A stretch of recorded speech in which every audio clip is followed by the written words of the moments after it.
Madame, Monsieur, bonsoir et bienvenue dans le 20h de TFM. Dans l'actualité de ce mardi, 3 morts dans l'accident sur l'axe Louga-Saint-Louis. C'est une collision entre un camion et un véhicule particulier. Drame survenu au petit matin de ce mardi. Gel de l'aide internationale américaine, un coup dur pour les pays récipiendaires. La mesure provoque une onde de choc mondiale. Nos pays ont-ils les moyens de combler le gap? C'est la soupe à la grimace dans plusieurs capitales, vous le verrez. À la une également, la journée mondiale de lutte contre le cancer. La LISCA prône une large vulgarisation des actions de dépistage. Le cancer, deuxième cause de décès dans le monde. Au Sénégal, plus de 11 000 nouveaux cas sont diagnostiqués chaque année.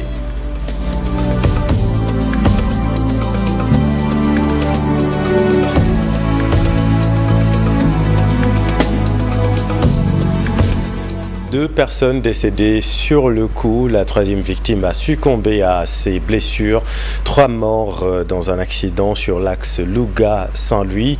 C'est une collision entre un camion et un véhicule particulier. Drame survenu au petit matin de ce mardi.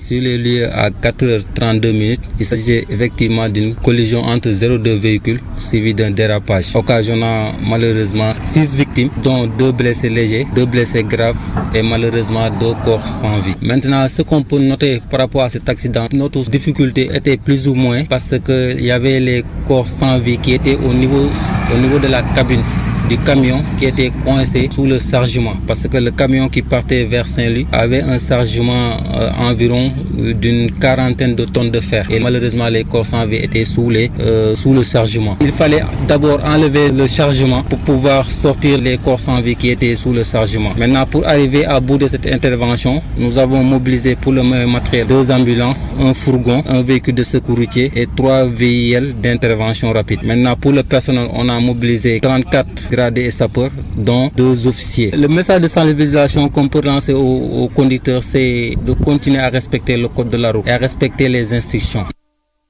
Un mouvement de chauffeurs s'insurge contre les tracasseries routières. Selon ces acteurs, il leur est difficile de travailler convenablement. Explication à Bifaï. Le mouvement des chauffeurs en action n'en peut plus.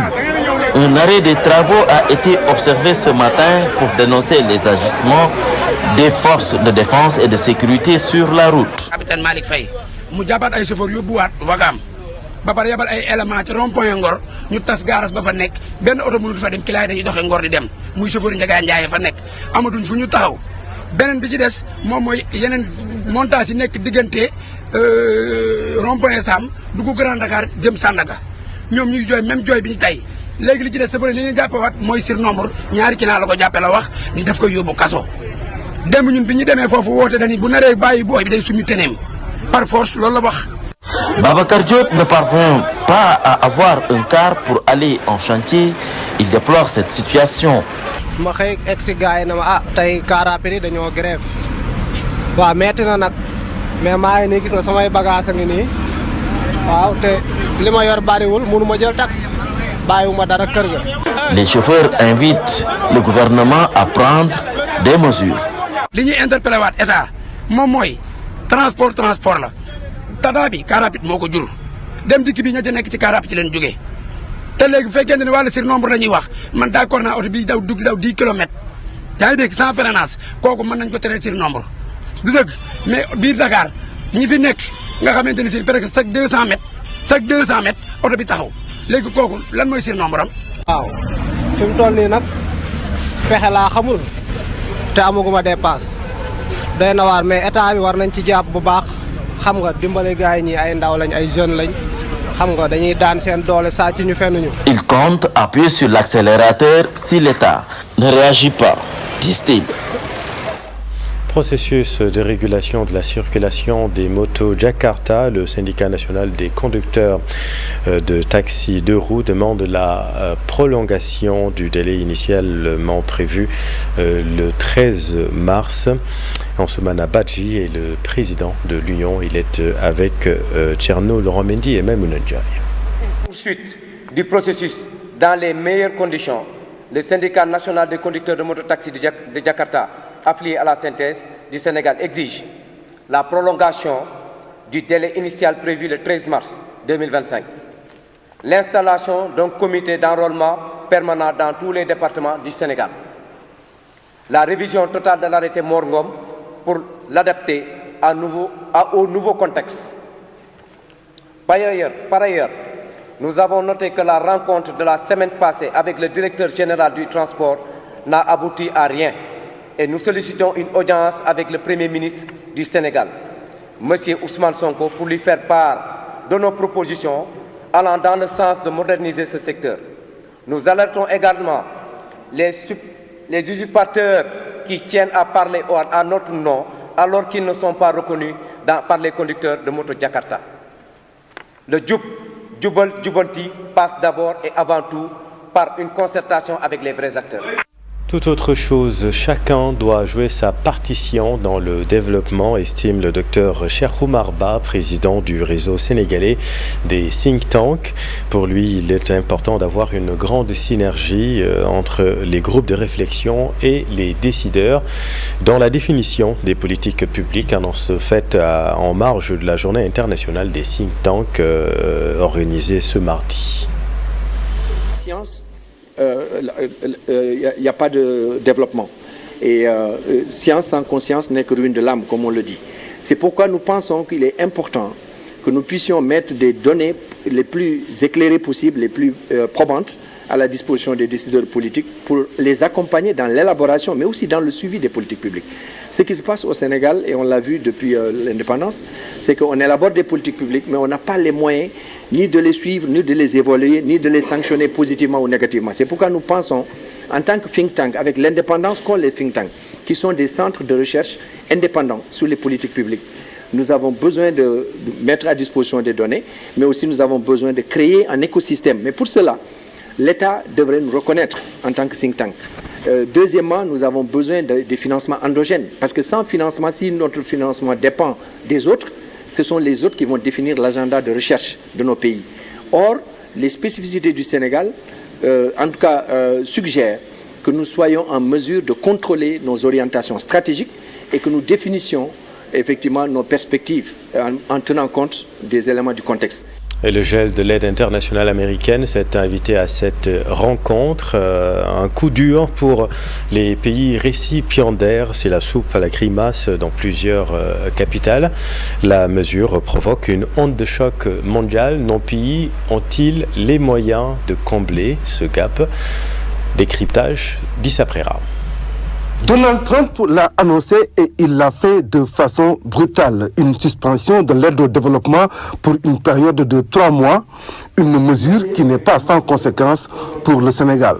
Globalement, le financement américain est un financement structurant qui effectivement contribue au développement des pays, de beaucoup de pays, dont le Sénégal. Et c'est clair qu'en arrêtant ce financement de manière surtout brutale, ça va avoir des impacts négatifs sur le développement globalement du Sénégal. Parce que vous savez que l'essentiel des financements allait vers les femmes, allait vers les jeunes, allait vers l'agriculture, la productivité. Face à cette situation, estime Cheikh Oumar Ba, il faut d'abord et désormais compter sur les ressources internes. N'empêche, continue le scientifique, le pays ne doit pas se renfermer sur lui-même. Ce qui est clair, c'est que le nouveau gouvernement est en train de dire, et à juste raison, qu'il faut compter sur les financements endogènes. Avec le gaz et le pétrole, le Sénégal doit être en mesure d'assurer son financement d'abord, compter sur lui-même. Mais compter sur soi-même ne signifie pas vivre en autarcie. Aucun pays, même les États-Unis, font partie des pays les plus endettés au monde. Donc c'est clair qu'en termes d'endettement, en termes de partenariat, on est obligé de s'ouvrir parce qu'on est toujours complémentaires. Pour Mounirou Ndiaye, spécialiste en économie, le plus important est de se focaliser sur nos points forts. Le chef du bureau de suivi et d'évaluation des politiques et programmes publics définit les 3 axes fondamentaux. Quelle que soit la situation économique internationale, nous devons nous focaliser sur nos priorités. Le gouvernement que vous voyez là s'est fixé 3 priorités fondamentalement. Sur le plan économique, l'optimisation des finances publiques, la baisse des coûts des facteurs de production et l'augmentation de la productivité du capital et du travail. C'est ça, sur ça que nous devons nous focaliser et non sur ce que Trump va prendre comme décision ou les autres. Nous avons des réalités internes des mécanismes endogènes à mettre en œuvre pour pouvoir régler nos problèmes dans le cadre du référentiel que nous avons donc proposé aux Sénégalais. Pour rappel, c'est une suspension d'une durée de 90 jours, renouvelable ou non. L'avenir proche nous édifiera. Oui, dit ça, et aux États-Unis, l'annonce de la fin de l'USAID a fait réagir plusieurs personnes venues manifester devant le siège de l'efficacité gouvernementale que dirige Elon Musk. C'est le multimilliardaire qui a annoncé la fermeture de l'agence américaine de développement. Cher Diop. L'Agence américaine pour le développement international, qui gère un portefeuille cumulé de plusieurs milliards de dollars d'aide à travers le monde, est appelée par l'administration du président Trump à fermer ses portes. Une mesure radicale qui a surpris beaucoup d'employés de l'agence américaine qui opère dans 120 pays dans le monde. Au siège de l'organisme, c'est par un courrier électronique que les salariés ont reçu l'ordre de ne pas se rendre à leur bureau lundi. Au moins 1000 employés se sont vus refuser l'accès au système informatique. À Washington, la mesure a suscité une vive réaction des agents. Une cinquantaine de personnes ont manifesté devant le siège de l'organisation dans la capitale américaine, avec des pancartes et des slogans qui dénoncent cette mesure. Des employés qui prédisent un chaos total. Ici au Sénégal, la décision du président américain a un impact direct, notamment sur le MCA, une enveloppe de plus de 300 milliards de francs CFA dans le domaine de l'électricité rurale pour atteindre l'accès universel à l'électricité. Pour rappel, l'USAID est une agence indépendante du gouvernement des États-Unis qui est principalement chargée de gérer l'aide étrangère civile et l'aide au développement. Créée en 1961, l'agence contribue à améliorer des vies à travers le monde en aidant à créer une économie saine et des emplois, en améliorant l'accès à l'éducation et aux soins de santé, en renforçant les institutions démocratiques. Merci cher, et voilà ce que nous pouvions dire sur cette affaire. À Sédhiou, c'est la grève des syndicats d'enseignants qui a littéralement paralysé le système ce mardi. Ils réclament le paiement des indemnités de surveillance du bac. Abdoulaye Diallo, secrétaire général du CELS, avec notre équipe sur place. Constatez d'abord que dans les établissements, dans les lycées par exemple, il y avait un déficit en professeurs de SVT.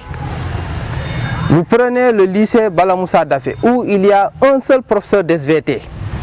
La conséquence de l'ouverture à nos jours, les élèves de la seconde n'ont pas encore fait d'évaluation dans cette matière. Vous allez au lycée Ibou Diallo, il y avait 2 professeurs d'SVT. Mais également la conséquence de l'ouverture à nos jours, les élèves de la première n'ont pas encore jusqu'ici fait d'évaluation. Alors, pendant ce temps, nous avons identifié une PS, professeur d'enseignement secondaire, qui est casée dans un collège où il y a 4 professeurs de SVT dans la même discipline. Nous avons dit à l'autorité, celle-ci, elle peut être une solution pour les lycées qui sont en déficit de professeurs. Parce que le PS, d'abord, sa destination première, c'est les lycées. Elle n'est pas destinée au collège d'enseignement secondaire, moyen. Donc, nous l'avons proposé à l'autorité, mais elle n'a pas voulu écouter, elle n'a pas voulu entendre. C'est pourquoi nous avons exigé d'elle qu'elle corrige ce déséquilibre-là qui impacte au niveau des enseignements-apprentissages. J'ai tantôt évoqué les conséquences des élèves qui sont restés de l'ouverture à nos jours sans être évalués. Ça, c'était le premier aspect. Le deuxième aspect, il est lié aux indemnités de surveillance du bac. Panel organisé par l'Association des historiens du Sénégal autour du thème de l'histoire, de la citoyenneté et du développement au XXIe siècle. D'éminents professeurs ont participé à cette rencontre. Synthèse Fatou Bintou Conté et Alioune Diagne. peut pas parler de développement ou de citoyenneté sans avoir recours à l'histoire, occasion saisie par l'Association des historiens du Sénégal d'organiser un panel de haut niveau rassemblant tous les grands historiens pour discuter autour du thème de l'histoire, de la citoyenneté et du développement dans ce XXIe siècle. De mon point de vue, je l'ai dit dans mon discours, l'histoire est au cœur du processus de développement global, du processus de développement intégral. On ne peut pas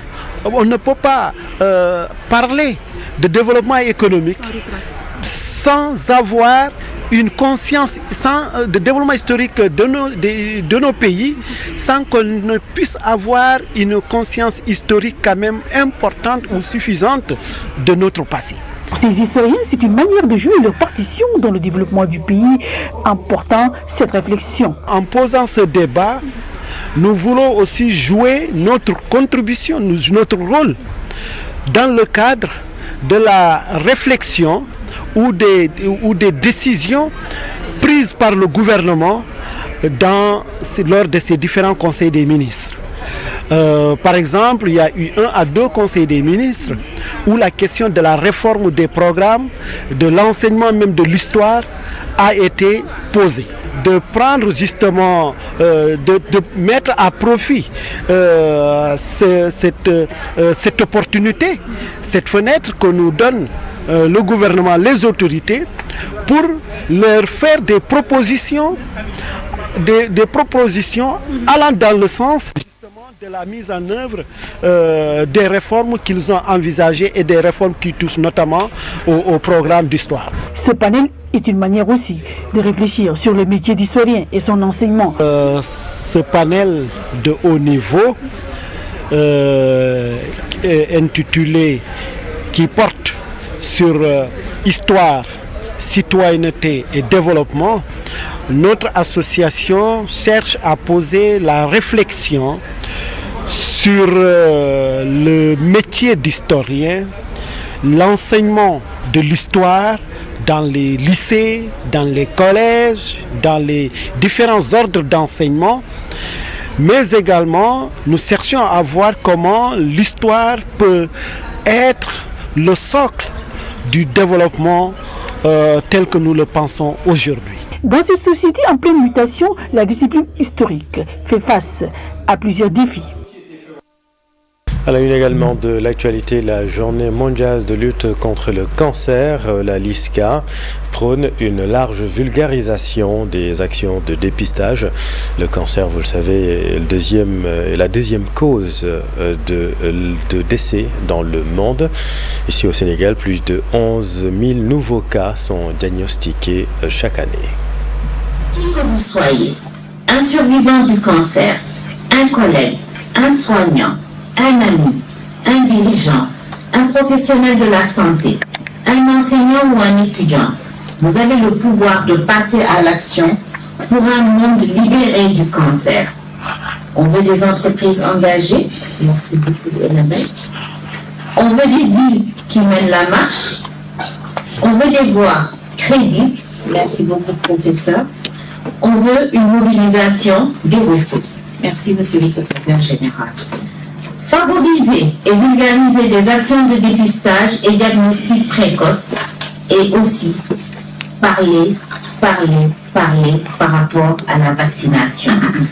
Œuvrer de concert. Prolifération des marques d'eau en sachet. Plusieurs vendeurs n'ont pas l'autorisation de commercialisation du liquide précieux en sachet. L'association des acteurs de l'eau filtrée lance l'alerte. Reportage Cheikh Diop Seylatir.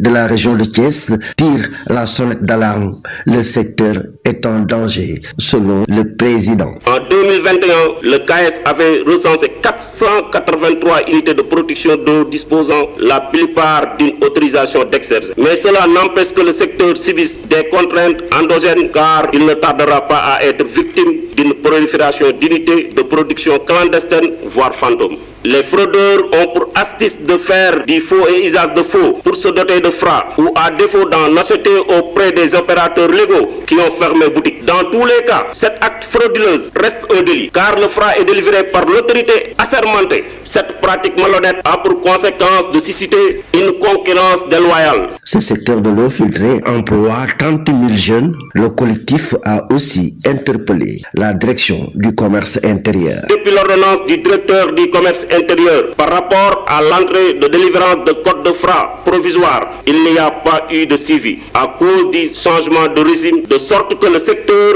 est de plus en plus confus et encombré de difficultés. Ensuite, le directeur du commerce intérieur et ses commissaires de services régionaux ne font pas grand-chose pour apporter des solutions appropriées. Pour rappel, la loi 2020 du 8 janvier 2020 avait été sortie, une loi relative à l'interdiction de sachets plastiques au Sénégal. Merci cher Anta. Après le Rwanda en 2024, le Sénégal accueille en septembre prochain l'Africa Food System Forum.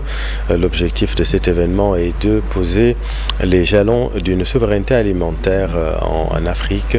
Voici Ahmad Patessen, directeur du Africa Food System Forum avec Ibrahim Akan.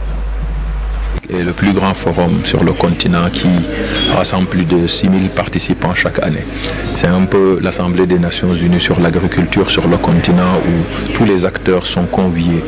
Son rôle principal, c'est de créer une plateforme qui a été mise en place depuis 2006 pour fédérer les acteurs du système alimentaire.